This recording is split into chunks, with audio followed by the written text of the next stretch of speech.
તો પહેલા પણ પત્રિકા પડતી કરી હતી, પણ જ્યારે બીજી પત્રિકા એ નિલેશ રાઠોડના નામનું મહત્વ નહોતું.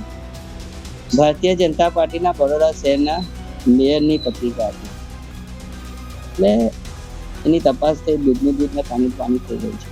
જી. તો પછી હવેથી પાર્ટીમાં લેવાનો શું મતલબ? કેટલા વર્ષ માટે એમને સસ્પેન્ડ કર્યા હતા અને કેટલા વર્ષ થયા? એમને 6 વર્ષ માટે સસ્પેન્ડ કરવામાં આવ્યા હતા, અને પાર્ટીનું ડિસિઝન છે. પાર્ટી 2.5 વર્ષમાં લઈ લીધા પાછા. પાર્ટીએ જે ડિસિઝન લીધું હશે પાર્ટીનો વિષય છે, અને પાર્ટી એક સસ્પેન્ડ કરેલો અને પાર્ટીએ લીધા છે. હવે પાર્ટી એ કયા કારણોસર લીધા છે એની અમે ચોક્કસપણે પૂછીશું, અધ્યક્ષને પૂછીશું કે ભાઈ લેવાનું કારણ છે. સંઘ પરિવારમાં કોઈ દિવસ આવું ડિસિઝન જ ના લેવાય. મેં તમને કીધું રાજકીય માનો છો, RSS એ રાજકીયમાં છે જ નહીં. અમારી તમામ માહિતીથી અપડેટ રહેવા માટે જોડાયેલા રહો S9 ન્યૂઝ સાથે.